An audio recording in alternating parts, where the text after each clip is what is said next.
We'll do one more game. This one's going to be very fun. Are you sure? Perhaps. Have other people told you it's fun? Or do you just tell yourself that? I have fun with myself all the time, guys, okay? That's correct. And I have fun with you, too. I hope that's not correct. We're going to play, I don't know what it's called. It's like the alphabet game or some shit. But basically, we're doing a scene. This will actually be scene work. We are going to start on a random letter. And your sentence starts with that letter. The next person has to start their sentence with the following letter. While continuing the scene and story. Okay. Victoria, give me a letter. Now, quick, R. faster. R. Couldn't think of a single goddamn letter in the alphabet. It's crazy how all knowledge flees you when you start panicking. All right, letter R. Mike, what's this? Okay, so you don't start it with the R. Tell him what it is right now. It's No, what is this? unrelated. What is What is this? That's a toy car. That's a toy car. Okay, this scene will be inspired by toy cars. Radical, man. Don't you love playing with race cars? Quite the spectacle you got there, but can you put those away? Those are very valuable. I did not say you could play with those. Was it not an S? Did you do a Q? Q comes before. This is We're advanced going form. We're backwards going now. backwards. It's an advanced form of the game. Going backwards. P is next. We're going backwards. P, got it. Do you want to go backwards? Yeah. No, I can't do that. You couldn't do forwards. Hey, Mike, hit me with that thing again. Radical. Oh my God. This is so much fun. I can't believe I got a race car for Christmas. Sick trick, Charlie, but like, can you put my race cars away, please? They are so expensive. Tommy's right. They really are. I saw them on eBay the other day, and like, you really got to take care of those. Understand this. I've been trying so hard at work all day, and this is the only damn time I can relax. Very, very tough to be in your shoes. But seriously, I need my cars back. Would we consider maybe a timeshare situation? You know, he gets some time with the race car, you get some time with the race car. Just a thought. Yes. I see where your head's at. I could be amenable to this. No. You? Oh, shit. Fuck. X, bitch. Excelente idea. Yikes.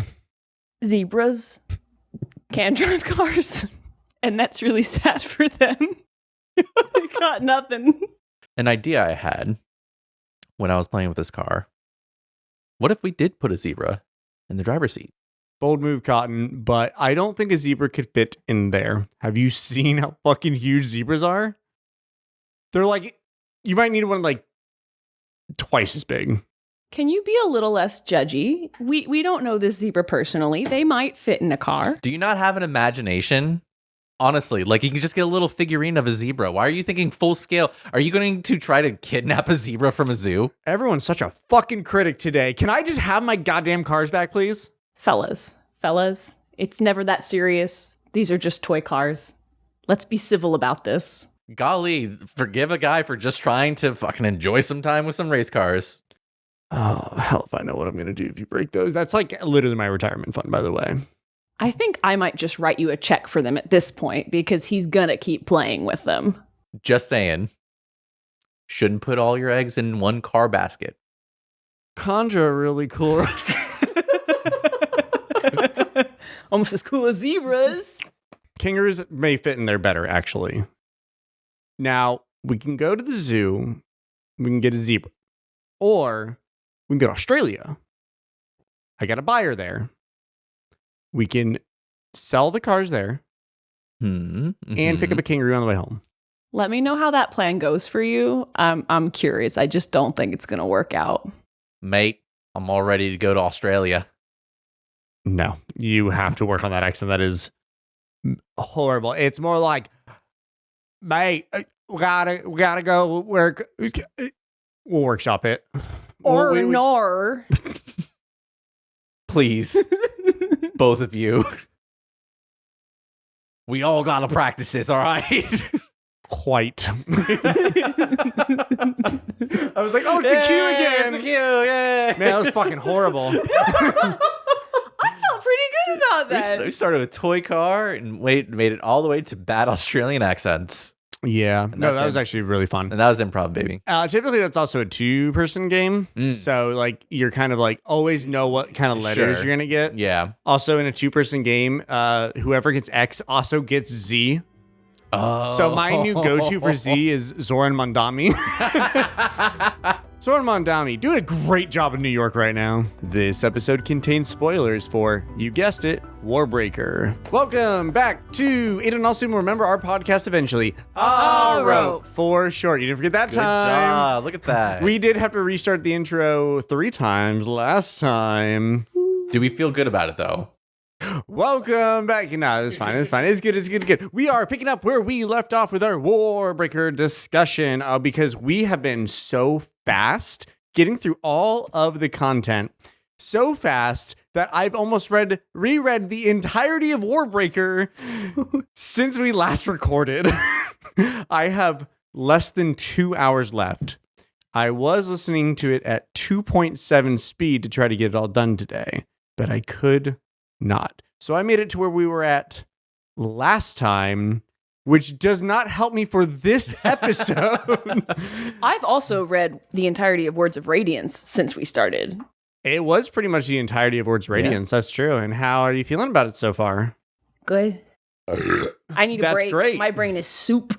Oh, yeah. It's just lore There's soup. a lot. There's so much that happens. Just there. wait until you read the rest of the Cosmere, and then everything feels just like everything. And you're like, wow, it's all soup. And I can't remember a character yet. I remember everything at the same time. It's Hey, but it's torture. okay. I remember the Kremlin. The Kremlin? Yeah, the Kremlin. The Lord Ruler's Palace. The Kremlin. Mm-hmm. That was actually Brian's joke, you filthy joke-stealing whore. Cut that. Editor. Cut that. I'm used to my camera being more over here. We have a little bit more front-facing camera setup this time, so we hope it looks nice. I have the same setup.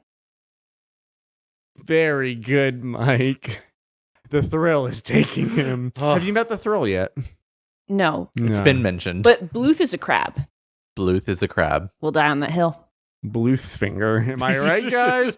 Warbreaker. Warbreaker. So last time we left off at chapter 52, discussed all that, and decided, wow, we are well over time, and we have several chapters left. So we are going to get started here with me at the top.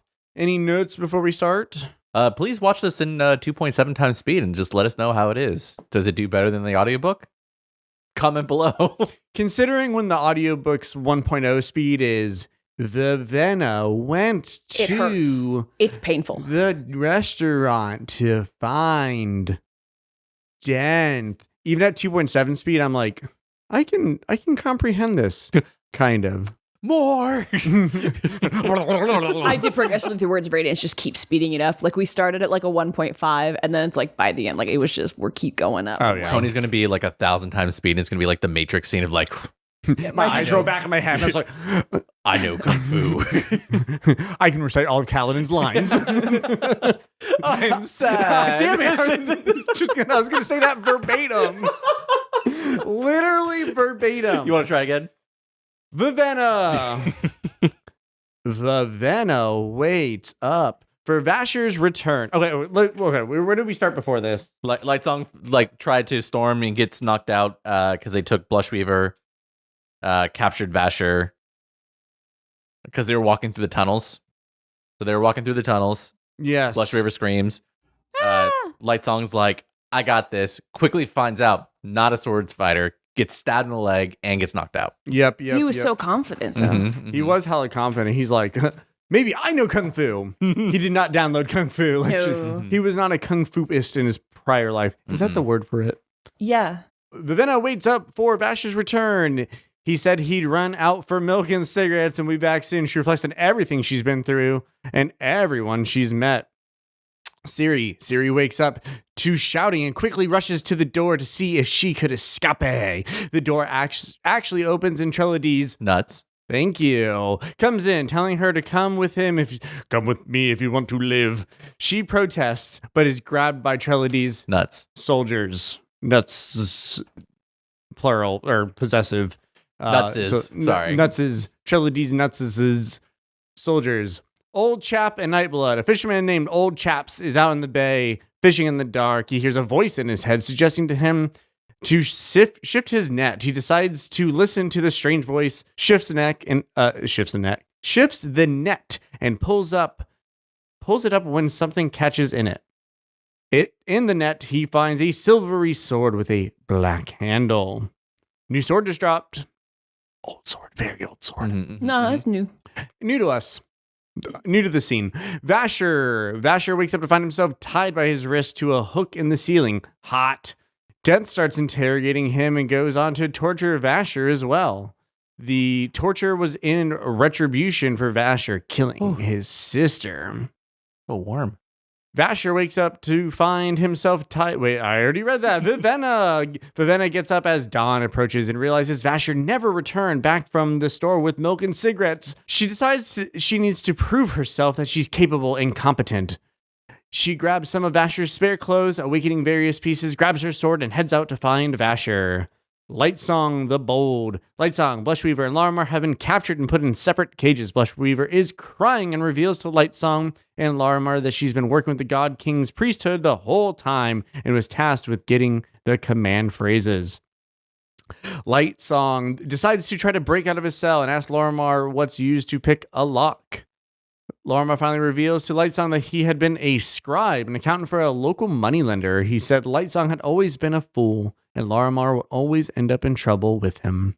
The God King's priests show up and ask Lightsong for his command phrases. He refuses. Period. To persuade him, they kill Blushweaver and threaten Larimar. It's at this point that Lightsong gives up the phrases. Yeah. That's a lot that happened. Kinky. Sanderland, we're in full effect. Oh, You yeah. can tell by the shifting of the names every moment. Every moment it's cutting back and forth, back and forth. Pop, pop. Siri hears screaming. Vivenna's like, I got this. I'm going to go save Vasher. Vasher's like, hey, yo, I'm fucked, bro. Also, why am I hard? And also, why am I rock hard? Is that an awakened rope in your pants? I was about to say the same fucking thing. Well, considering it was my joke, Yeah, originally. of course. You're welcome. I was going to say, did I awaken myself? Y'all see the trailer for Wicker? No? I hardly know her. Oh my God, he's just awakened. Why didn't I think the Is that about like a lawn chair or some shit? Like wicker furniture? It's a man. Yeah, wicker furniture He's man. made of wicker. I like to think Vasher awakened a wicker chair, and that's what the movie Wicker's about. I don't know anything about this movie. Peter It's a Dinklage gorgeous man. is Vasher, and this he's the one that makes the Wicker Man In the Wicker Man or in Wicker? in Wicker. The new movie. Yeah, the coming new out. movie. Yeah, has Peter Dinklage. Which is the Yes. third Wicked movie. See, I couldn't focus on Peter Dinklage because I was focusing on his Peter Dinklage. Is his hog out in that shit? In the UK trailer. His penis is out in the UK Yes. trailer? The Wickers, not Peter Dinklage's, but the Wicker, the man. Do you understand any of the concept of what this movie is? Wicker So- furniture. We're gonna watch this later, chat. We're gonna. Woman goes to Peter Dinklage and says, "Make me a husband," and he's like, "Be at the altar in a week." She's like, "Okay." He makes a full sentient man out of wicker, and then the rest of it is like the village of women being jealous and her just getting laid every day. I can't think of that actress's name, but I love her to death. Yeah. She's stunning. Tilda Swinton. Took the words We right brought it out of back. my- Woo! All right, chapter 54. Victoria. No, Vivenna. So it was wicker, like furniture wicker. Yes, I was thinking more basket wicker. Yeah, but made out of Wicker's the weave, so yes. yeah. Wicker. Spaghetti bolognese. I hardly know her. I like the little nose lip twitch. I hardly know her. I hardly know My new her. headcanon is that this the Wicker movie is on the planet where Warbreaker is because I forgot the name of the planet. Nalthis. Warbreaker. Thank you. Chapter 54. Vivenna heads to the streets and tries to get some information out of Tuft. She's able to bribe him with a bright handkerchief, and he directs her to the third dock slums and buildings near the wharf. These areas had some disturbances related to awakeners. Vasher is surprised it's already morning. Denth had taken a brief pause from the torture. You really need to make sure you have a rest and recovery period when torturing, you know? Vasher thinks Refractory period, if you will. if you will. Or if you won't. Probably won't. I guess you can only awaken for so long. After 4 hours, please contact your doctor. Vasher thinks Denth still has some good in him. And then Denth proceeds to keep torturing Vasher. He's really good at torturing Vasher. Ciri is being pulled quickly through the palace. She realizes someone is attacking it and hopes they're coming to save her. In the last room they enter, she sees Susebron, who is surrounded by guards. Ciri asks Treleades what's happening, to which he replies that he does not know.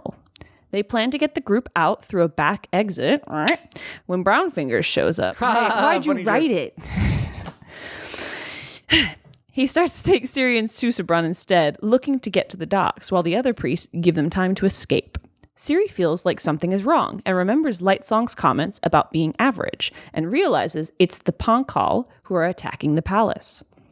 This is their revenge on those who had conquered their land years before. They don't let anything go, man. Mm-mm. Like it was in the past. Mm-hmm. Honestly. She confronts Brownfingers about this, and he in turn goes, "Oh shit, gotta go," runs away.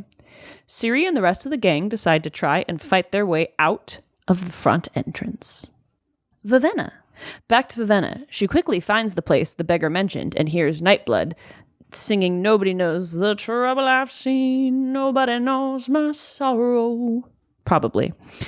Vivenna retrieves him, and Nightblood tells her that Vasher has gone to try to rescue Ciri and was stopped by Denth, who tossed him into the water, saying, "I don't want to play with you anymore." Just on his shoe, you just see. They head off to the Court of Gods. Lightsong. In the cages, Lightsong is mourning Blushweaver's death and asks, "What's the point of godhood?" Larimar interrupts. That's a deep. That was a subtle sentence. Just ask, "What's the point of godhood?" Anyway, Larimar interrupts Lightsong when he describes himself as a coward. He goes on to tell him more about who he was before he returned. He had been a scribe, but he had also been Larimar's brother. Larimar had been a priest back then too, but then Lightsong had died, saving the girl Lightsong had been seeing in his visions. She had been Larimar's daughter, Lightsong's favorite niece. When Lightsong returned, it restored Larimar's waning faith in the iridescent tones, and that's why Larimar viewed Lightsong as a god. Remind me to talk about the iridescent tones in specific, like that religion. Hey, talk about the iridescent tones in specific, after like our that discussion? religion. But like after that. Right, after, yeah, right. Make sure it's after the discussion. We'll talk about the iridescent tones. Hey, don't forget about the iridescent tones. Let me write that down. How do you spell iridescent? Reactions, thoughts. We're in a discussion. I don't think we're in a discussion phase yet. Chapter 55, Michael? Ciri and Susebron. Michael? Ciri, Susebron, and their priests fight and have a chance to get out into the city. Treleades, nuts, explains the process on how the God King's succession works, but is surprised to learn that Ciri actually already knows.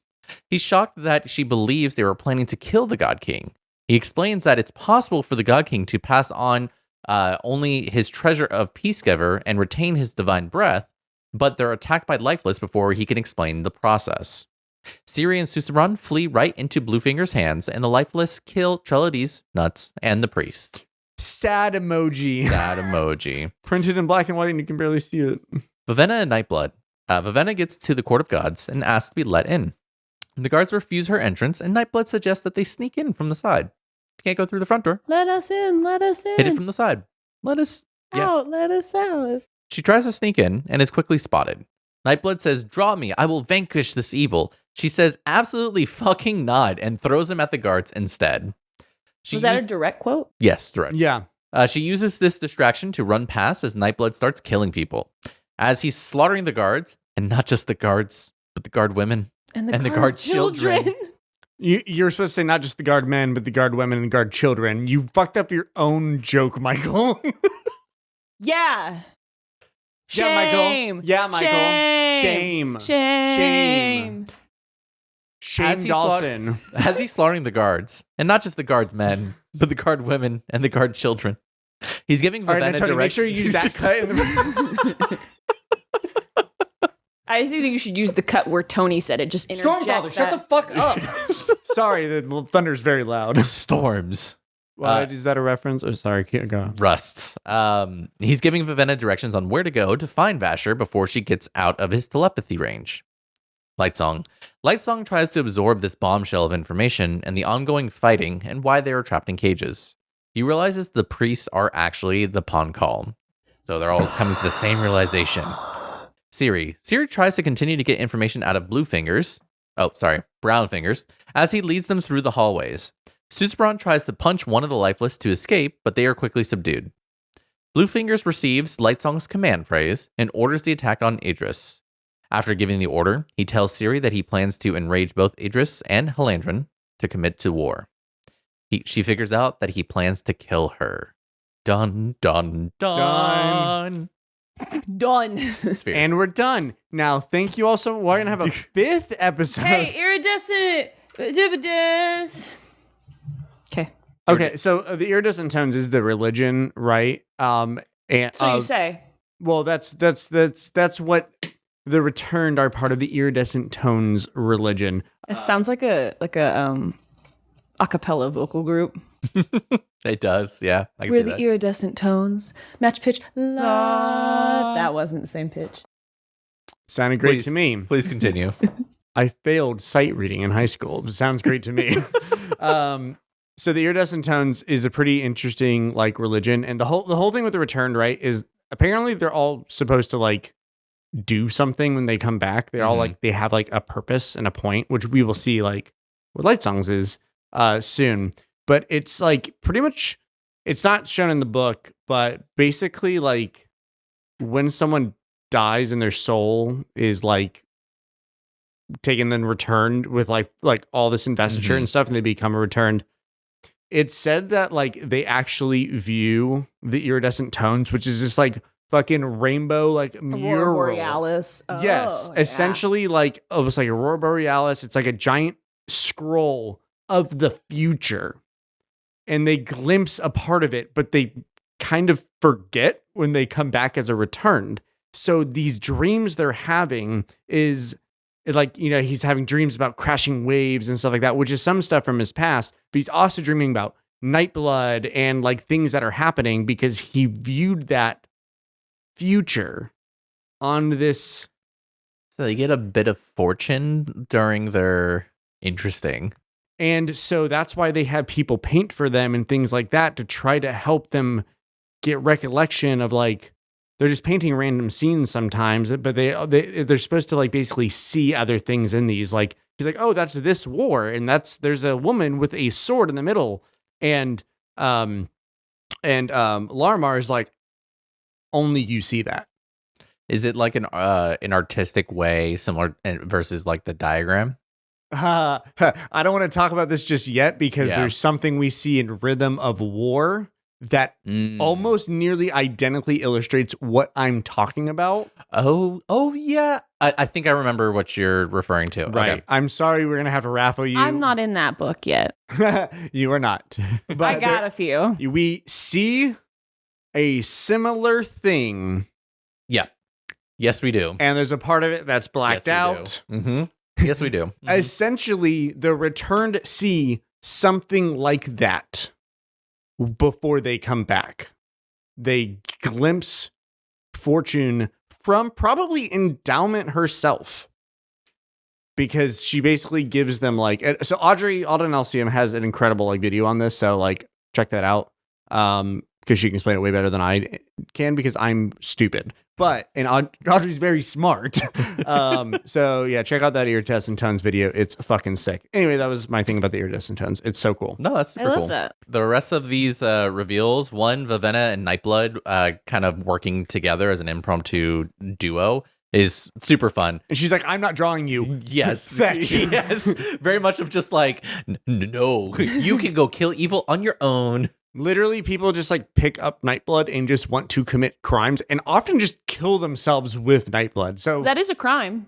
Killing yourself? Yes. Man, imagine going to jail for killing yourself. Horrible. Couldn't take me. Yeah, wouldn't be me. Yeah, and then we got the reveal of Larimar being Lightsong's brother and how Lightsong had sacrificed himself to save Larimar's daughter.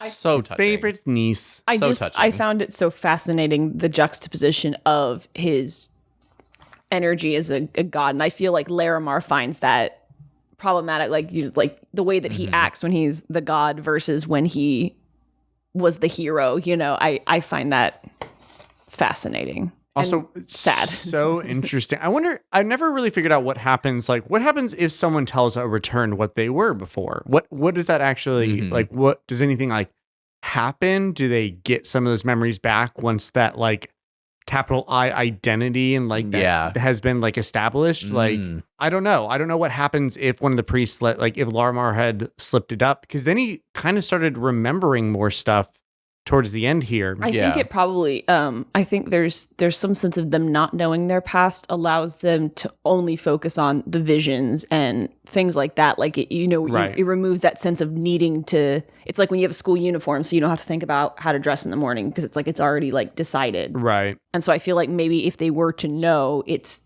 the same as where he'd have even less desire to be a god. Right. Because like now he knows who he knew ahead of time that whoever that woman was that he was seeing is alive, and it wasn't his wife, it wasn't his family directly, like it's like a daughter or anything like that, or a lover or anything.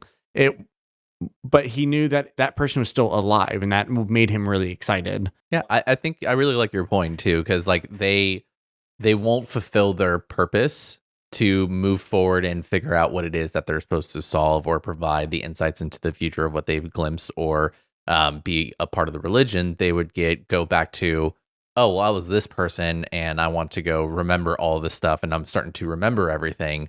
So I'm no longer this new god as part of this religion and seeing the future and fulfilling a purpose, so I could go to like a full rest. But instead, I think you have a point. Like they would just go back to their lives. It's like why children are more creative than adults, because they don't have life bogging them down. So I think if you were to give them that information, it bogs them down. Whereas the return is just this little childlike vessel of, you don't put enough into it that it just. Which is why you should give your kids lots of chores so they don't turn into gods. Podcasters. Parenting. Yes. Podcasters. That's what we said. Whoa, chapter 56. Oh, chapter 56. Oh, where'd that come from?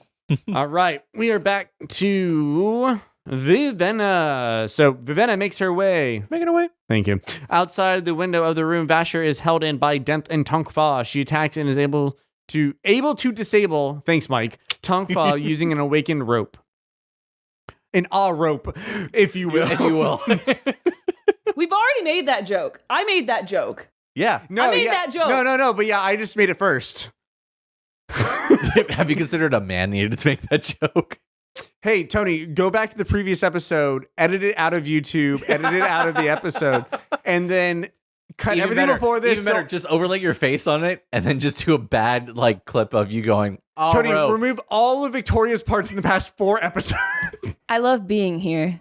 I'm here by choice. She draws her sword, and Denth is surprised by this attack and her appearance long enough for her to cut the rope, keeping Vasher upright. He snaps out of it, snaps back to and stabs her in the shoulder.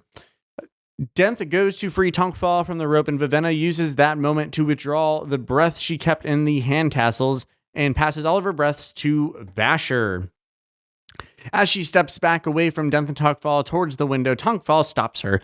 But when his cloak touches Vivenna, she realizes it still has the breath stored in the cloak. I think it's her shawl. From when he had, no, she used it and it didn't work when she escaped the first time, I think. And when she had a bad command previously, Vasher is surprised it's already morning. Nope. Next page. If only I put page numbers on these to help me. I did. It's literally right there. We'll put them in the top right next time. But when I finish it, I'm on the bottom right. There's literally no better place for them, Michael. I'll throw all 4 corners. I'll throw something at you. Next page. It's like a watermark. It's just 20. It just says next page, like very lightly in the background. She's able to quickly withdraw and awaken the cloak with the command, attack and grab Denth. Tonkfa crashes into Deneth. You fucking fool. Deneth catching Vasher by surprise and knocking him out of the window, all according to plan, right?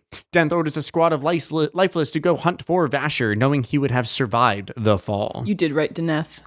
He said Deneth. Mm-hmm. Okay. And you know what? That's Deneth. I've had enough of your attitude.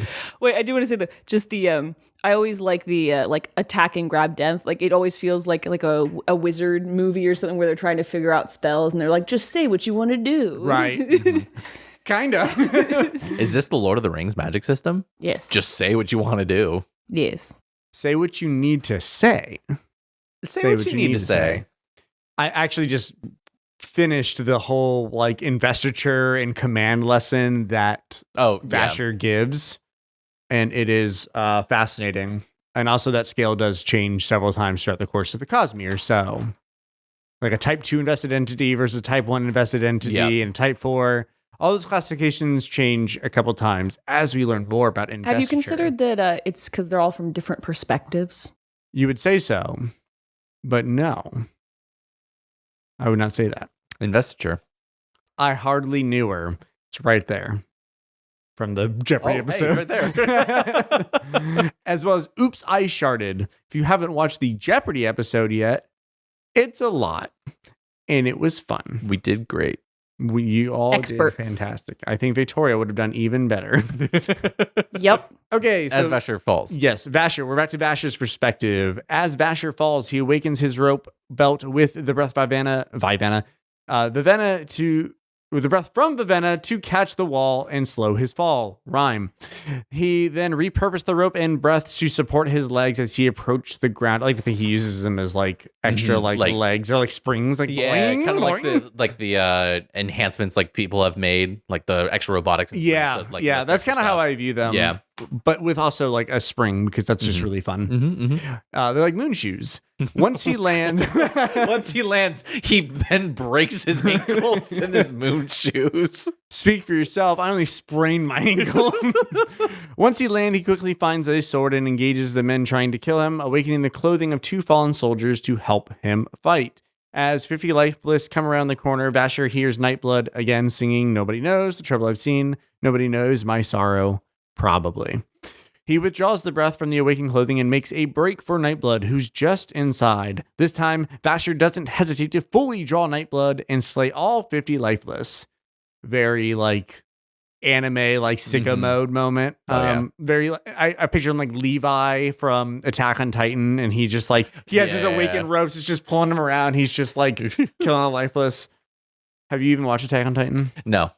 I saw like the first I loved how confidently he was going along with that, knowing he damn well is not. As soon as I saw the glossed over look in your eye, I was like, yeah. That was my context. They're just tried out. You're like, happened. Of course. Yes. Levi. The jeans. I think that's what Vasher calls all of his awakened soldiers. Levi. It's made out of clothing. I like the thing he just says that, like, he just names each piece of clothing a different brand names. Like, go, Tommy Hilfiger. Baby Gap, and it's just like this tiny little sock. We got a 2319. Forever 21. Right. That's when you have reached the 3rd heightening and you stop aging when you're Forever 21. Only by some people's accounts because it does change. I'm running out of options. Ross, go. Amazon Basics, Strangle. No, of course I had to pay a fee for this one. Damn it. We're reading so fast, guys. We actually kind of... We actually are. You want me to slow down? No. I have an activity for us after this is done, as I promised. Please continue. Vasher then uses Nightblood to cut through the walls and ceilings to rush back to the room he'd fallen from. Once there, he quickly tosses Nightblood to the side, having barely enough breath to reach the first heightening. The dueling blade is dropped. You spelled it correctly. I just said it funny. Is dropped in front of him by Denth, and he challenges Vasher to a duel. That was a Yu-Gi-Oh reference. Oh my God, Yugs, my sister Serenity. Oh my God, I forgot about her. This tournament that I'm in to save my sister that I forgot about. I imagine when he pulls Nightblood, it's just a walkie-talkie in the edited version. I have no idea. My God, the 4 kids version of Warbreaker. It's going to be a walkie-talkie. So, okay. Yep. Let's roll back for some context. 1, Yu-Gi-Oh reference. 2, Joey Wheeler is a Yu-Gi-Oh character who has like a Brooklyn accent. And he's always like, oh my God, my sister, Serenity. She's like blind or some shit. I don't know. There's like a surgery. And he's like doing this to like help her. And he's like always like, oh my God, my sister. I gotta come back. He's like, Joey, don't forget about your sister. And he's like, oh my God, my sister, Serenity. It's like throughout the entire series, my man forgets he has a sister. I think my favorite part of the story was you were like, we're going to provide context. And you opened so many doors and closed none of them. Okay, and then in the 4Kids version of, like, 4Kids is like it was like a TV channel. So they would take, like, anime and stuff like that, but then they would super censor them. Oh, so it's like Kids Bop. It's basically Kids Bop anime. Do they even make sense anymore when you censor it that much? No, because there's one point in specific where there's supposed to be a gun, and they literally just edit out the gun, so they're just holding their hand like this, and it's like, just a walkie-talkie, or like or there's like there's like walkie-talkie. There's a scene where Kaiba is like the antagonist, throws one of the Yu-Gi-Oh cards and stops the hammer of a gun from shooting at him, because obviously he's also a martial artist and has precision timing. But there is nothing there. It's just the walkie-talkie he hits. So he's just a dick. So anyways, Nightblood is now a walkie-talkie. For censorship purposes. We closed one door, I think, and the others are still wide open. With arms wide open. Chapter 57. We're doing so great, guys. Ciri. Bluefingers leads Ciri to the top floor of the palace, where she sees a black stone altar waiting. Bodies of the dead priests are brought into the room, including Trelady's sad face. No, I can't say it. He's dead now. He's been castrated. Lightsong sees the God King thrown into the cell next to him, but he doesn't care, as he failed Blushweaver and everyone else. Vasher stands up, holding the blade weakly. Denth questions Vasher More like on how Slushweaver, because her blood is slushing out. Thank you. Carry on, please. Denth questions Vasher on how he beat Arsteel. When Vasher doesn't reply, Denth attacks and stabs Vasher in the left shoulder. I think Denth has a thing for shoulders. Don't we all? Nope. The school system thinks so. Dineth, by the way. So sorry. Yeah, he typed it wrong this time. Yeah, fucking idiot. Ciri asks Bluefingers why he has to kill her. He explains and apologizes for what he has to do. Lightsong. Almost pulled a Tony. Lightsong is crying again. He notices that Susebron is pounding on the bars of his cage, moaning, but doesn't speak. Hot. Lightsong has a vision of the Red Panther and remembers the events leading to his death. There was a storm, and he'd been trying to lash down some barrels when a wave hit the boat he was on and washed his niece, Tatara, overboard. I'm not saying Tatara said ta-ta. Thank you. Tartar sauce. That was his reaction to it. Tartar sauce. All of Warbreaker takes place in Bikini Bottom. And censored with walkie-talkies. Holding the... I'm so sorry. No, someone doesn't want to get out of here in a reasonable hour. What do you mean out of here? I live here. We're taking you with us. When Deneth sent the group of lifeless... when Dineth sent the squad of lifeless to go chase Vasher, I'm just picturing them all running down. Wee woo, wee woo, wee woo. They're just standing there menacingly. Sorry, go on. Holding the rope, he leapt after. Oh God, I didn't flow that sentence right. Holding the rope, he leapt after her into the water. He's able to find her and attaches the rope tightly to her ankle so she can be pulled up. He's then pulled down into the depths of the ocean by the storm. Sad. Lightsong snaps out of his vision and sees the God King yell in fear. He quickly realizes that his tongue had been cut out to prevent the God King from using the treasure of Peacegiver. Lightsong also realizes that the God King loved Ciri. Loved! Before the God King could be executed, Lightsong grasps the outreached hand of Susebron and sacrifices his divine breath and his life to heal the king. Oh, and there is a difference between divine breath and normal breath. So divine breath, like... You get the one. Well, every return has one divine breath. And then, like, once that's gone, like, they die. So that's why they have to have the one breath. Why is it a divine breath? Because they were brought back with, like, super invested. That one breath is worth, like, I think it's supposed to be, like, hundreds. Like, that one breath lets them be basically at, like, the 6th or 7th heightening. Which without it takes hundreds of thousands of breaths. So that one divine breath, the reason that they can, like, cure someone and, like, save an entire life is because that breath is so powerful as their divine breath. But it's different than the normal one breath that everyone else has. So if they use that, then they just die. So they have to use the breath that they're given once per week. Vasher. The duel with Denth is not going well as Denth lands blow after blow. They continue to walk while fighting, and Vasher offers to make Denth forget the terrible things he had done. Denth pauses to consider it, but decides that neither of them deserved that, and raises his blade to finish the duel. Vasher quickly touches Denth's leg and gives him 50 breaths. This surprises Denth, and he loses control, falling into his knees. Onto his knees? Falling to his knees. Vasher uses this opportunity to kill Denth, saying now Denth knew how Vasher had defeated Arsteel. This was blow after blow on his knees. It's not going well for Vasher. Knees weak. Denth is heavy. Okay. breaths in his shawl already. Imagine fighting someone and throwing like 50 batteries at them. That's basically what he did with the breaths. I think it was like zap. Just like injecting like 50 Red Bulls straight into your bloodstream. What the fuck? I cast 8,000 milligrams of caffeine. It's super effective. So, saying now Denth knew how Vasher had defeated Arsteel. This was a real, here's my little secret. I killed Mufasa, but not as villainy. As Denth dies, his hair flashes between colors and eventually falls to stark white. This reveals that he has the royal locks. Mm-hmm. Like the salmon. It's like... Yep. Right. Royal locks with cream cheese and capers. Yeah, he becomes a fish. He's been a fish the whole time. And Bluth is a crab. Do you remember the episode the Magic School Bus where the salmon jizzes all over the bus? Yep. What the fuck was that about? The more concerning one's when they go into Arnold. They enter Arnold. They do. Like they go through his sick body or something, right? Yeah. And so they literally went through him. Didn't he have like a plant in him or something? Or am I thinking of something else like watermelon grows? Is this a Rugrats thing? Or like watermelon grows from inside? Yes. It's like an episode of Rugrats. Yes. I think it's like a threat. And so they're like terrified about it. But then Angelica is like, I was just being a bitch, guys. So we're going really fast. Siri.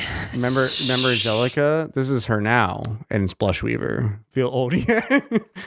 That's my new headcanon. Blushweaver's Angelica as a returned. All grown up with you. It's the court of gods. I need that so badly. So Warbreaker takes place in the Wicker movie in Bikini Bottom using microphones with the theme song All Grown Up. Which is a Rugrats show. Mm-hmm. And the Did you sequel know that? is Yes, John Wick. I watched it. Which is the one with the dog, not to be confused with Taken. We really are hitting all of the jokes that we said in the past 3 episodes. Hey, Siri. Siri starts to get... We're good. Wait, did I trigger my own? No. Read. It's fine. Siri starts to get tied. Yep, that's the words. Siri starts to get tied to the altar, but she demands Bluefingers to give her the decency to die standing up. Hot. He agrees to this. He pulls out his blade and places it against her chest. Also hot. She tries to dissuade him from killing her to no avail. Less hot. As he draws back to strike her down, the building begins to shake. First, the floor turns white. Then the rest of the black stones and the altar turn white. Then suddenly, the whole room bursts with color. As Bluefingers tries to stab his knife into Siri's chest, Susebron appears. Bluefingers pauses in awe and surprise and is pulled away from Siri by awakened cloth. Siri's bonds are removed, sad, and she grabs Susebron as he lifts her into his arms. Well, she's bound and then unbound at the same time. They're replacing the binds with more binds. Hot. But they're his binds, not the creepy brown thing. I didn't have a choice. Vivenna and Vasher. Vasher is able to find Vivenna trapped in a closet and freeze her. Helps her get out of the closet. He tells her Denth is I dead. thought it meant like freeze, like freezes. I did too. I was like, when did she go in a freezer? Ice to meet you. It's because you said closet. I'm thinking it's like a walk-in freezer. Vasher turns into Arnold Schwarzenegger from the Batman Beyond. What killed the dinosaur? The Ice Age. The cold never bothered him anyway. Denth is dead. Reference? I actually know that one. Don't. Tongfa and Jules have escaped, and the lifeless armies have started to march on Idris. Siri. Susebron leads Siri into the palace to where he has been held captive. Siri sees the bodies of soldiers and priests, as well as Blushweaver and Lightsong. Susebron explains that Lightsong gave his life to heal his tongue. She tells him that Lightsong was a good person. Larimar is there and tells him that Lightsong gave his life twice to save another person. They all leave together to gather the rest of the priests and try to stop the Lifeless. In the background, How to Save a Life by The Fray is playing. It's a very beautiful moment. And then when it cuts over to Blushweaver and Lightsong, so you had a bad day. Let the bodies hit the That's them fighting the Lifeless. That's playing when Vasher's killing all the Lifeless, like in Attack on Titan. With the microphone, walkie-talkie. Vivenna and Vasher. Vasher tells Vivenna that things are hopeless, to which she insists there must be a way. She learns that Vasher was one of the 5 scholars. Nightblood suggests that they use Khaled's phantoms. They need more colleges if there's only 5 scholars. Vasher is very reluctant, but Vivenna pushes him on stopping the Lifeless, and they decide to find the God King and make a final decision. Ciri and Susebron. Ciri and Susebron see the Lifeless armies marching towards Idris. The God King suggests using his breath to fight and stop them, but the priests explain that it wouldn't work. A guard approaches them, saying someone with the royal locks is asking to speak with the God King.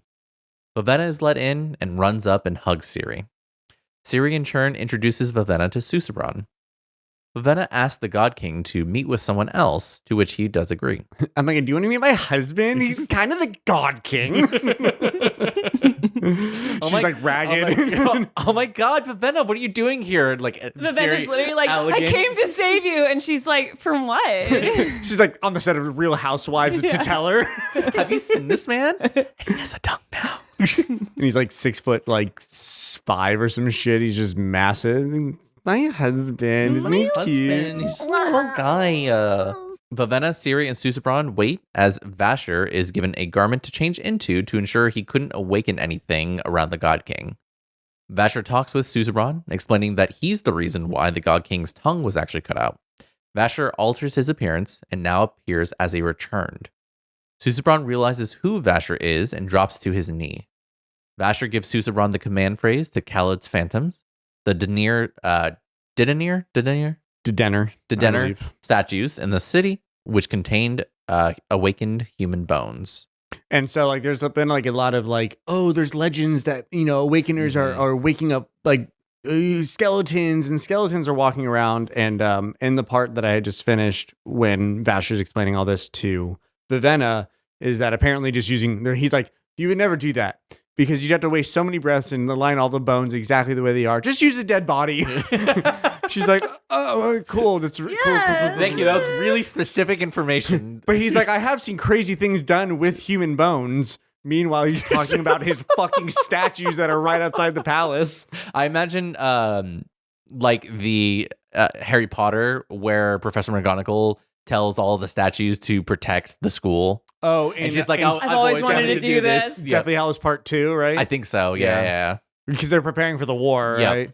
No, they're in it. Well, they're preparing for like the invasion. Yes. Like full-blown invasion. Dude, crazy shit. So many lore drops. Vasher, the Peacegiver, and he has like 8 names. He has so many names. There's Talaxin, or Talaxin, I think is his original name. Taxidermy Was his original name. And then there's Khalad. Oh, we actually go through it. If you want to wait for the epilogue includes the names. Epilogue. We'll get some answers here. Don't get ahead of yourself, Tony. 1,000 stone soldiers leave the city to chase after the lifeless armies. Vivenna and Vasher discuss what they want to do next. Vasher plans to leave, and Vivenna decides to go with him.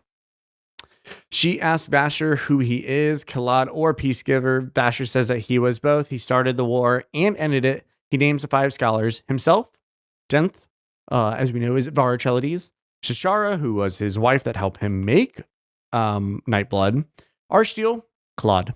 And Yestiel, who is the brother of Arsteel. And he has resurfaced and made a more potent form of Ichor alcohol, which is what they use to pump in the lifeless to help them last longer. It's like embalming fluid. It just helps the body not fall apart. It's whiskey. It's straight up bullet bourbon, 10 year. And so Vasher plans to do something about it. Don't be about it. Don't talk about it. Be about it. Yeah. Why does it sound like something from like one of those like DARE campaigns? Like, don't talk about it. Be about it. I won't do drugs. A won't have no attitude. R I will respect myself. E I will educate me now. I will dare. Did you have anything else to say? Ravenna asks Vasher what his real name is, listing the various names he's been given. Peacegiver, Kalad, Vasher, and Talaxin. So yeah, I was right. It was Talaxin. Taxidermy. I think there's a mosquito biting me, and I'm very itchy. Vasher tells her he doesn't remember his name from before he returned, but he was given the name after he returned. Warbreaker, the peaceful. Roll credits. They did the thing where they said the name of the thing in the thing. Roll credits. Just like said that. I can't wait until Spider-Man becomes Spider-Man No Way Home. It was like one of those moments, except I don't think they actually. Don't worry, Nightblood will return in Words of Radiance. Don't worry, Nightblood, the book, will be written sometime. Any day now. Well, so the whole wanting to know more about Nightblood thing. I want more. I want to know about like the return that we've met in this book. I want to know what their story was, like what made them return. And I don't know if Warbreaker was supposed to be a prequel or a sequel, because they set up this whole extra storyline of Yestiel and a new potent form of Acre alcohol. And we just like, don't come back to that. There is literally no information on this. So that's great. So somehow, because Warbreaker takes place before the events of Stormlight Archive, somehow Nightblood returned to give the whole Palpatine. Yeah, I was about to say, is this Star Wars? So that's great. And so we still have that. This book, by the way, came out in like 2008 or 9 because or maybe 2009 or 10, because he released all of Mistborn Era 1, and then it was Warbreaker, and then he started working on Mistborn Era 2 and Stormlight, and those were releasing kind of concurrently. Still don't know where Nightblood really came from. There is, because of the way that Nightblood, when it slices someone, it makes dead gray flesh. Kind of sounds like a shard blade. No. Nope. Okay. This has been... Oh, sorry. That's correct. So reactions to like the Sanderlanche, a lot of stuff happened. We got it kind of left on a little bit of a cliffhanger, and then it had a little bit more of a payoff of the epilogue where we saw the soldiers actually go to stop the Lifeless. What do you all think? What do you think about the ending? How do you feel like the book wrapped up? I really wish I could have gotten through it, because I'm not sure how the pacing was, but I don't remember it feeling like, oh my God, there's too much happening. I think it was a very well balanced Sanderlanche from what I remember. Pardon me. And I think it's just really kind of satisfying. Vivenna does. I was very, very harsh on Vivenna because I'm like, oh, she's finally doing something. She's finally useful. But like, that's her whole character arc, is like she's been prepared for this, and then like her entire life also gets turned upside down, and kind of an opposite way of Ciri. So being able to see her like get more confident and for herself, and not just to try to be useful, but just to like, oh, I am not just my destiny. I can do whatever I want, and I can make my own decisions. And I've learned so much because I was taught that all life is X, and I'm seeing Y, and that doesn't make any sense. Yeah. It's black and white, no beautiful colors of gray and all the shade. There's no 50 shades of gray in between. Yes. Because this book is sexy. I had to mention 50 Shades of Grey. No, if I remember, the pacing of it was a good balance, because you have all of these separate little pieces, which all of the books kind of do, where it's like the separate little pieces that just slowly all start to like work their way together. But I felt like, you know, not everybody was doing something that was like drastically different enough that like they weren't coming from like really far away to come together at the end there. So I felt like it was a very good pace at the end of the Sanderlanche, because I felt like they were all kind of like more intertwined already by the time we got there. So it's just kind of like hopping around a room, you know. I liked a lot of the payoffs and journeys the characters went on. I especially love Lightsong's journey, because he was struggling so much with a lack of identity and trying to find himself, but figure out what his purpose was, because he's been told, I'm this all important person. Everybody's catering to me, but I don't know who I am. I can't remember anything I did. It just feels like I'm just doing a bunch of stuff because I've been told to, and it's just, I can do whatever I want, but it feels weird without having a purpose. So I loved him being able to finally reach his purpose and learn about who he was and stayed consistent as like his own personality traits of he was always trying to be a selfless person and always trying to save someone. And in the end, that's still what he did, is he still not only saved someone, he saved the kingdom. He helped stop a war by being able to sacrifice himself for the God King. So I love the journey that he went on to, and also his brother got to see his brother do the same thing again with the second chance at life. He used it to save somebody else. And that moment really touched me, even doing the summary too. I was like, I really enjoyed that kind of payoff. It's actually like kind of really almost subverting expectations too, because as Lightsong is trying to figure out who he was by like, he's just he's trying pottery, he's juggling shit. He's like, I know sailing terms. He's like, why do I know all this? Maybe I was a constable or, you know, like a law enforcement, like I was a guard or something. It's like you were a fucking accountant. Like, yeah. And so it's just so funny because he's like, oh yeah, like I can do all these things. I know all these different things. Like I have this really inquisitive mind, but maybe he was just really fun at parties. Like, you know what I mean? Like it didn't really. He played trivia at his local pub. Yeah, exactly. Like it's so funny that at the end of the day, it's not really disappointing. It's just like, oh. He was just a guy before. He was just a dude. He literally was just a dude, which makes his return like that much more like miraculous. But it's like the return are weird because like we don't always figure out what everyone's purpose was. Like that's what I want to know. What was Blushweaver's story? Like I want to know. Blushweaver didn't, as far as we know, fulfill it unless her part in all this was getting Lightsong to the place that he in Cosmere could be. You know, we don't know what really could have happened. Maybe her entire point was to aid in the rebellion until Cosmere could be near enough to Lightsong, the only person who would be selfless enough in the current court of gods to, we don't know because we are not endowment and we cannot see in the future. Yeah. And it's interesting because like then they talk about like infants can return. So it's like, why do people really come back? Is it because of the things they did before life? Is that part of it?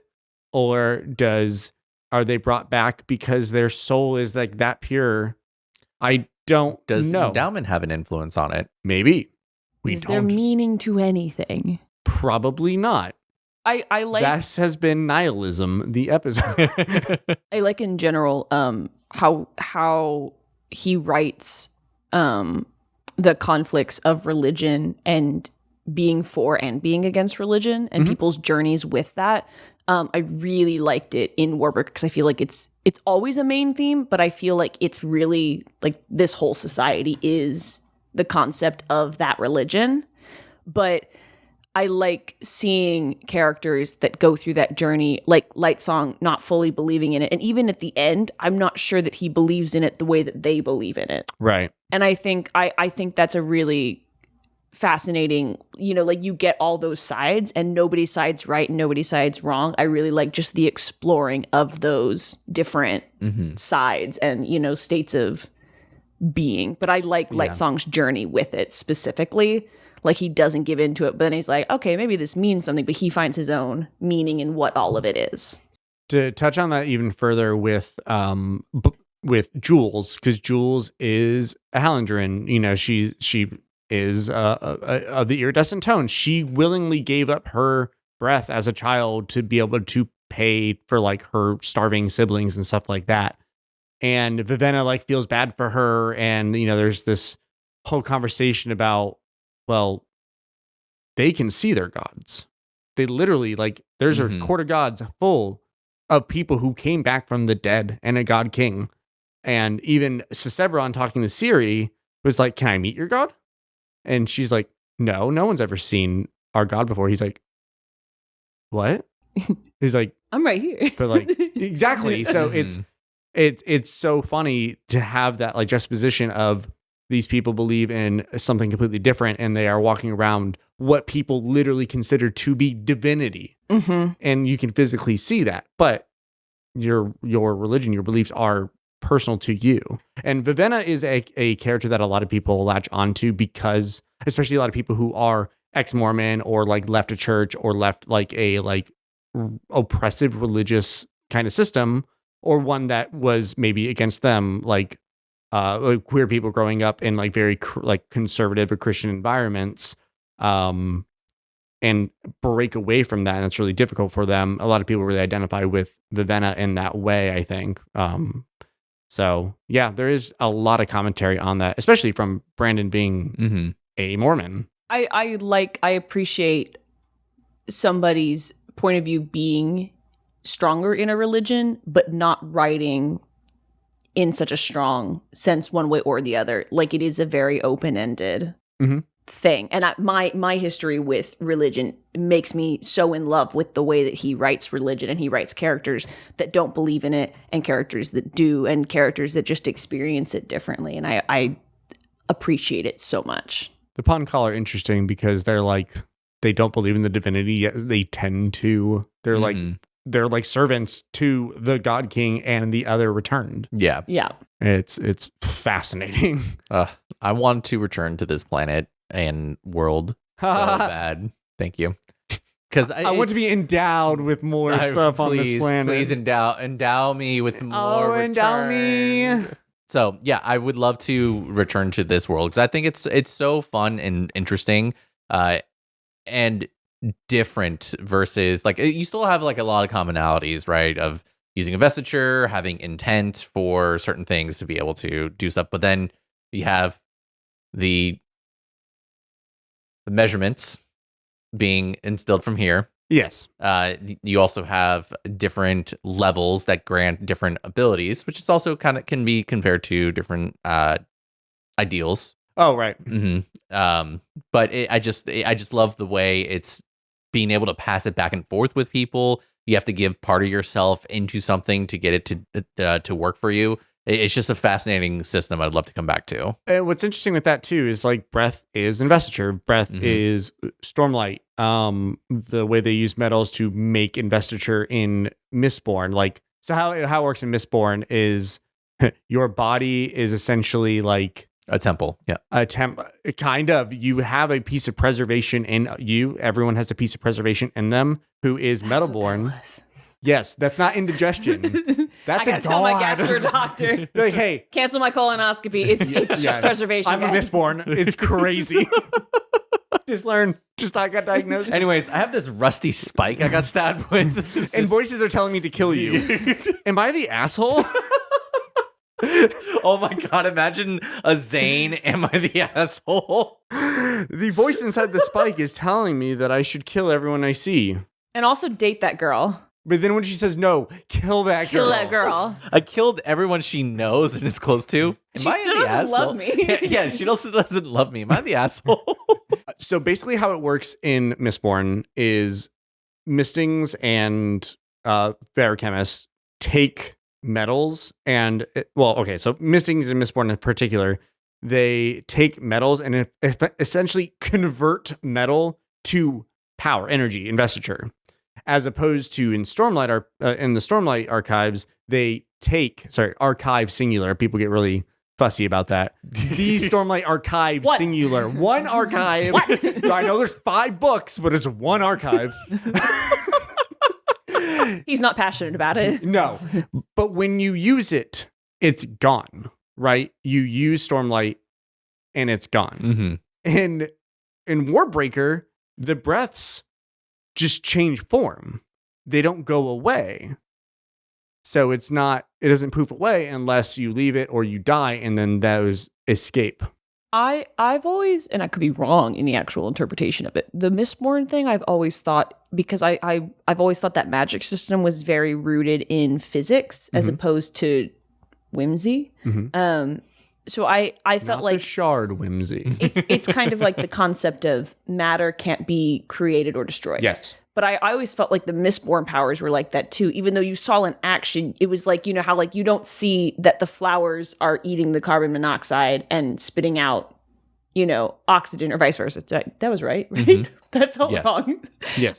You don't see that happening, but it's happening. So I felt like in the using of the powers of the Mistborn elements, it goes back into the universe as something. It's just not, it doesn't stay a breath. It goes back to the Well of Ascension and Atium goes back to the pits of Hathsin and the ruins perpendicularity. And those end up, Ruin has Perpendicularity? She doesn't know that word quite yet. It's not. Don't worry, my brain just broke, so I don't think I'll remember. The Well of Ascension is a well? Yes, but it is preservation's perpendicularity. Certainly. And mine's I guess all I'll say about that one. Man, you really need to read Mistborn Secret History. It's the next one. It is, yeah. Yeah, because it's an Arcanum. Yeah. I have to read something smutty in between, but then that one for sure. It's not Brandon Sanderson. I just read. I think she'll love Mistborn. I think you'll like Secret History, and I think you'll be fine with reading it in this current order, because some people wait till after you read the third Era 2 book. There's a lot of we've had a whole conversation about this. Well, I told Michael I either need to read Era 2 or I need to read this, because I'm gonna cry if I don't get more Mistborn, because that's my favorite. Then read Secret History. Yeah. Place to be. So 1,000%. There's that's no what correct answer. No, it is. You won't know if it was the right answer until you read it. Yep. So, but I think for you, read Secret History. You'll enjoy it. It's so good. And then that word perpendicularity will make a little more sense. Yeah. Also, something you commented on like 20,000 minutes ago. Of course. At this point. But it was I liked this book concept. I liked as a whole that it was going somewhere. Train, come back, train. Toot, toot. 333 hours. 20,000 minutes. Oh, this book, this world. You said you wanted to return to this world. I really liked that it was a one-off book, because it kind of it made the world that they live in small. And so there's so much happening around and behind the scenes of all of the systems that are talked about, but the people within this book, within this world, minus the people that world hop or are involved in other stories, the people that are just, in this world aside from that, only see this small world. And so I liked, it was like a breath of fresh air of just like, like you read, Mistborn, and that's, it starts out small, but it gets more and big and expansive. But I kind of liked that this book stayed small. At the end of the day, it was a war between two cities. Yeah. There's literally nothing like on a Cosmere wide scale. You don't hear about anything else. You literally don't even know that endowment is like a thing. Yeah. Like, they don't use that word in here. It's small. They say Edgley. But the tears of Edgley are the flowers. Actually, so that's what that's what lets people awaken, is the dye from the flowers, like the pigments from the flowers, is what lets awakening be so efficient, and it only grows in Hallandren. Do you have to sing a little song? Flower, gleam, and glow. What? Fletcher. So anyway, any last thoughts? Because I know we are coming up on time. Yes, and I have a little activity for us. It won't take long, but I want us to do this little activity. I'm sorry. It's okay. I forgive you. Click. Any last thoughts on this? You will see influence of Nalthis in other books as you read. You will see things related to this world. And that's all I will say. But it's small for them. Exactly. Did we ever learn why Light Song's named Light Song? Is there a rhyme or reason to that anywhere? Well, because they rolled dice, which is about what we're going to do. Did I segue? We're going to be playing a game called Build Your Own Returned. Ooh, beautiful. So I have here a percentage dice. I have 99 adjectives, 99 nouns, and 99 adjectives.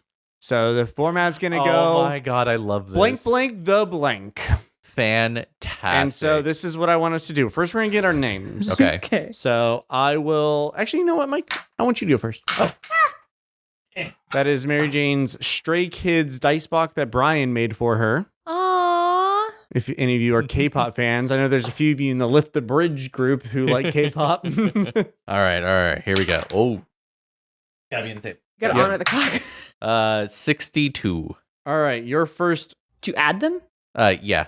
The 60 and a 2. Oh, shit, never mind. I only did 50. I'll roll again. Yes. That's a 99. 28. 28. Perfect. That makes a scary noise. Mostly. First name, mostly.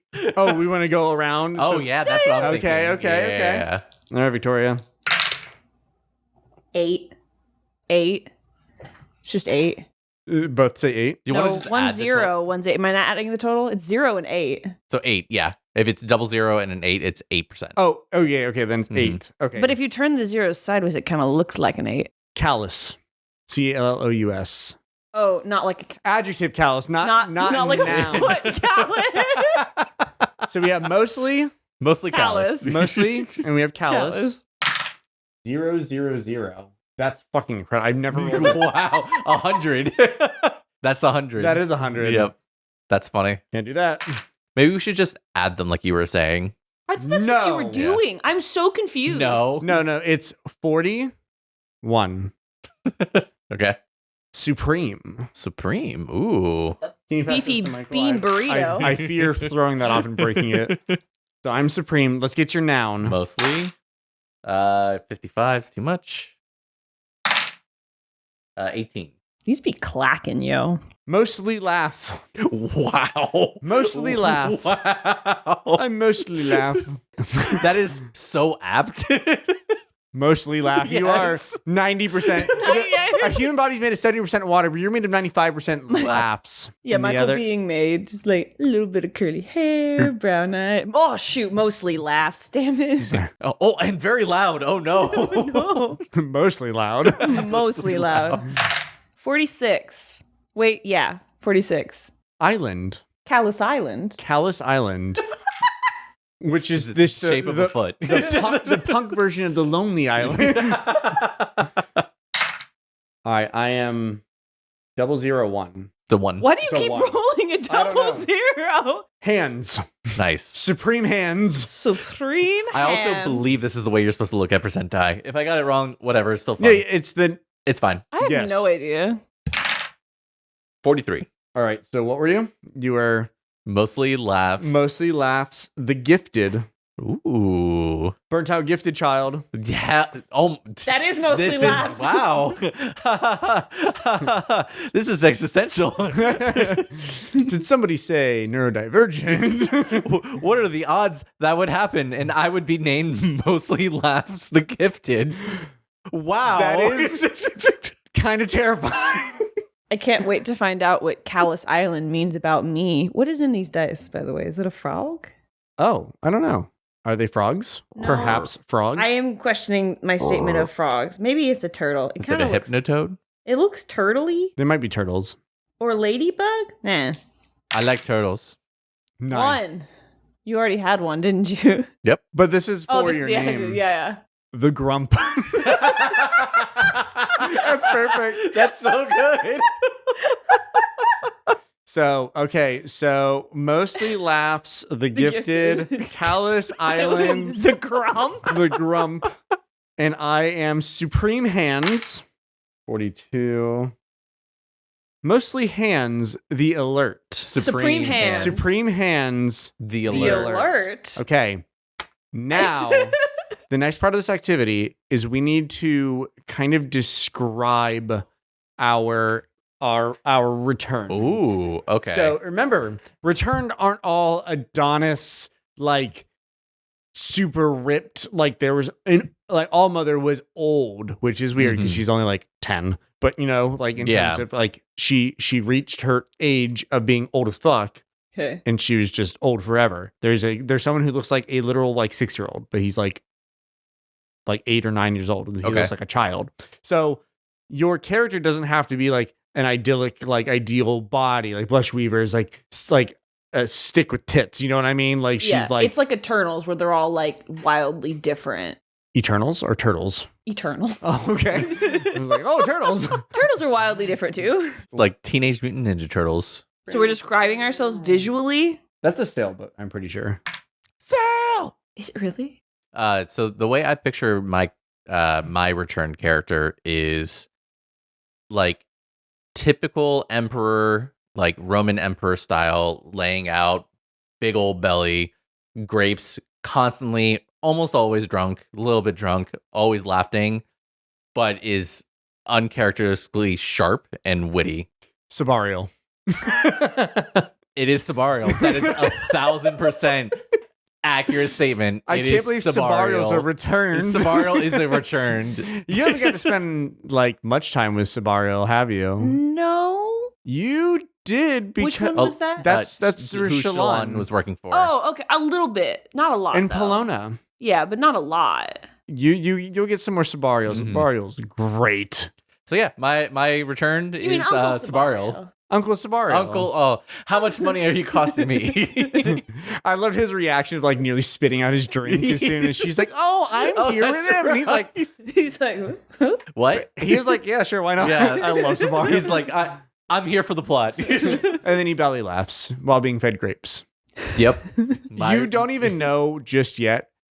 It's so actually you do, because when they went to like war on the Shattered Plains to Narak at the end of Wards of Radiance, they're like getting carried and lounging and shit, and they're like getting ready Sabarial for went war. to war too, but he was Oh, yeah. he was They had like a tent. They're getting massages and shit. yeah. Oh, yes. Yes. Because he's so just good. like, hey, we gotta go. And they're like, we'll get around It's like, to y'all it. might die. And they're like, yeah, but I'll die lubed up Comfortable. and I'll massaged. Oh, relaxed. Anyways, that is Honestly, such I think they get it. 2 for 2 of just mostly last gifted and Sabarial's. Yep. Fantastic. Tell us about Callus Island, the Grump. The Grump. He's like, He, okay. it's a he. 100%. That's a he. I've known many Callus Islands in my life, and they've all been men. He's that level of like very like elderly, like crotchety, lives by himself, his, even before, his family, kind of forgot about him. And he's in boxers, polka dot boxers, and like a wife beater at all times. It's got stains on it. And he's This got is just Trevor from GTA 5. he's got dentures that don't fit in a way that like he almost gets an underbite, and his chin's very pronounced, and he's in this kind of slump that you can't tell, is he slumped over or has his spine just compressed to this I'm seeing squat face man. of Eustace from Yes. Courage the Cowardly It's Dog. very Yeah. Eustace. Yeah. Yes. I love or that. Hey Arnold's grandfather. Oh yeah. Mm-hmm. Oh shit, I forgot like, about that. But like more Eustace vibes. Right. But like the chin of like, Oh, the Crimson Chin. yep. Mermaid Callus Man. Island, the Grump. Callus Island the Grump. She hasn't even read Isles of Emberdark yet. Pachi. Yep. No, I got it. Well, Supreme Hands, I hardly know her. what was your last word? Alert. The alert. Okay, so Supreme Hands Yep. the Alert. To me, this paints a story of someone who's spooked very easily and like goes swinging at them when he gets scared. He's got them supreme hands, and he's always kind of like Visibly, are the hands supreme, or it's more like they're like what he probably does with them? 30% bigger than his hands should be. So it's like you don't really notice at first. You're like, God, he's got some big fucking hands.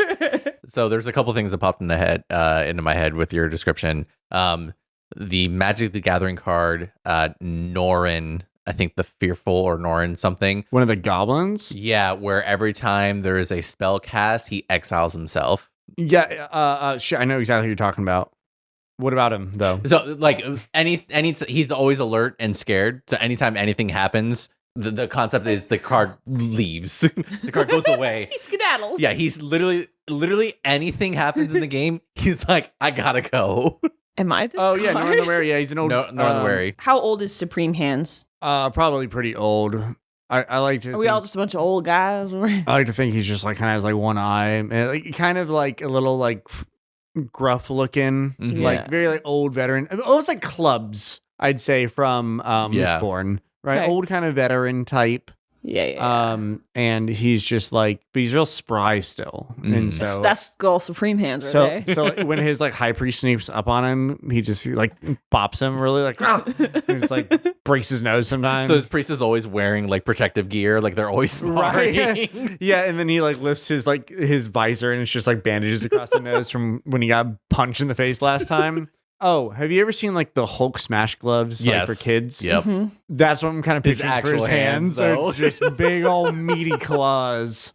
I was also thinking like sock and boppers. Oh yes, sock and boppers. I used to have some of those, and then they popped. Do you have moon shoes though? For real? I had moon shoes. I had moon shoes and sock and boppers. I remember That sock is and a boppers. dangerous combination, by the way. Yeah, I mean, how do you fit the sock and poppers on your feet?